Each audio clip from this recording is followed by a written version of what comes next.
is a story of a man who had the world at his feet. A true cricketing prodigy, a born leader, a hero to millions, but it's also a cautionary tale of how even the mightiest can fall, how temptation can lead the best astray, and how one man's decisions can echo through the annals of sports history.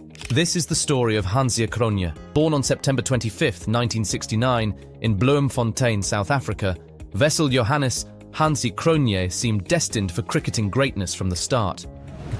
Born into a family with a rich cricketing heritage, Hansie Cronje's path to cricket greatness seemed almost predestined. His father, Hansie Cronje, had been a formidable force in South African cricket in the 1960s, representing Orange Free State with distinction. Hansie's older brother, Frans, also made his mark, playing cricket at the first-class level. Growing up in such an environment, it's no surprise that Hansie's talent was evident from a young age. Hansie's cricketing journey began in earnest at Grey College, a prestigious school in Bloemfontein known for nurturing sporting talent. Here, Hansie's skills truly began to shine. He excelled in both cricket and rugby, captaining his school teams in both sports. But it was on the cricket field that his genius truly became apparent. At the tender age of 18, Hansie made his first-class debut for Orange Free State. It was a moment that marked the beginning of an extraordinary career. Just 4 years later, at 22, he stepped onto the international stage, making his debut for South Africa.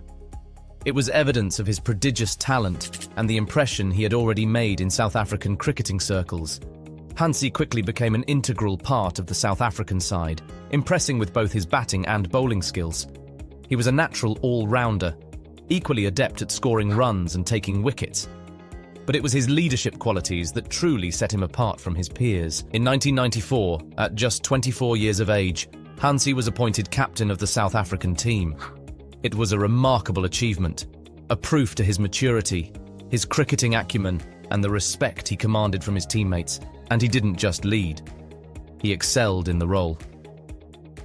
Under his captaincy, South Africa entered a golden era, rising to become one of the most formidable teams in world cricket. Hansie led from the front, scoring runs consistently and marshalling his troops with tactical brilliance. It was clear that he was a rare breed, a cricketing prodigy with a natural flair for leadership. His finest moment came in 1998, when he led South Africa to victory in the inaugural ICC Knockout Trophy. In the final against West Indies, Hansie played a captain's knock, scoring an unbeaten 61 to guide his team to a nail-biting win. Good overs to get back in this game. Another short ball and another boundary, this time over the boundary. The West Indian bowlers certainly haven't learned. It was a triumph that cemented his status as a national hero. But here's the thing about being on top. There's a long way to fall. And fall Hansie did, in the most spectacular and tragic fashion. In a match, I gave everything for my country. Yes, I accepted money from bookmakers. Yes, I was trying to feed them information. Yes, I spoke to the players before the match in 1996. In April 2000, the world of cricket was stunned by the revelations of match fixing that implicated Hansie Cronje. It came to light that he had been in regular contact with illegal bookmakers, accepting money to manipulate the outcomes of matches. The amount was said to be around $140,000. The gravity of the situation demanded a thorough investigation. The King Commission, headed by Judge Edwin King, was set up to delve into the allegations. Over the course of the inquiry, a disturbing picture emerged. Hansie, along with teammates Herschel Gibbs, Nicky Boyer and Peter Strydom, were found to have accepted bribes from bookmakers to underperform in certain matches. Hansie initially denied the charges, but later made a tearful confession at the commission hearings. He admitted to accepting money from bookmakers, but claimed he had never fixed a match. However, the evidence against him was damning. The commission's report, released in June 2000, found Hansie guilty of match fixing and dishonesty. Judge King described Hansie's actions as not only immoral and unethical, but also criminal.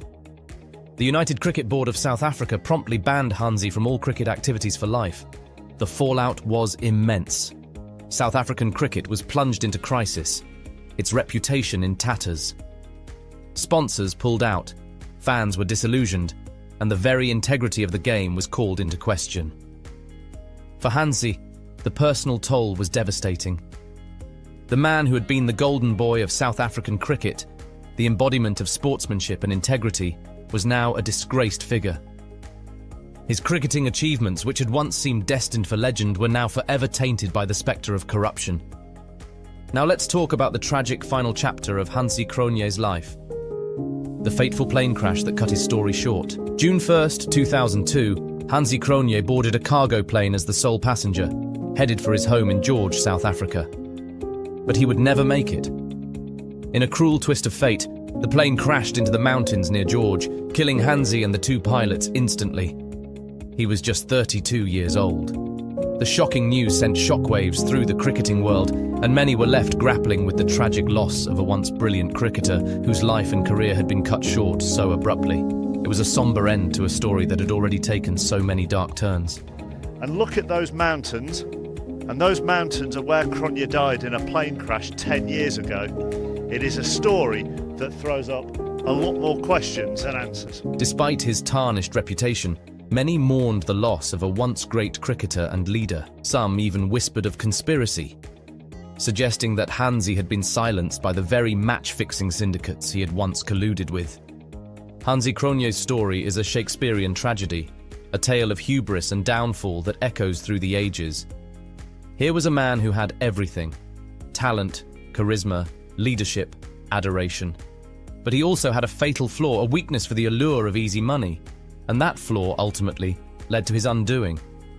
But let's not remember Hansie Cronje solely for his mistakes, for the scandal that engulfed him. Let's also remember the cricketer, the captain, the leader. The man who took South African cricket to new heights, who inspired a generation with his skill and his passion. Let's remember the good times, the victories, the moments of brilliance. In the end, maybe that's the lesson we can take from Hansie Cronje's tragic tale.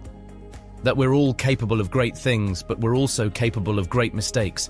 That we must always strive to be our best selves, to resist temptation, to hold ourselves to the highest standards. And that even if we fall, even if we stumble, we can still be remembered for the good we did, for the light we brought into the world. The story of Hansie Cronje is a reminder that even the brightest stars can be extinguished too soon, and that the choices we make can echo through eternity. But it's also evidence of the enduring power of the human spirit and the way that even in tragedy, we can find lessons, inspiration, and hope.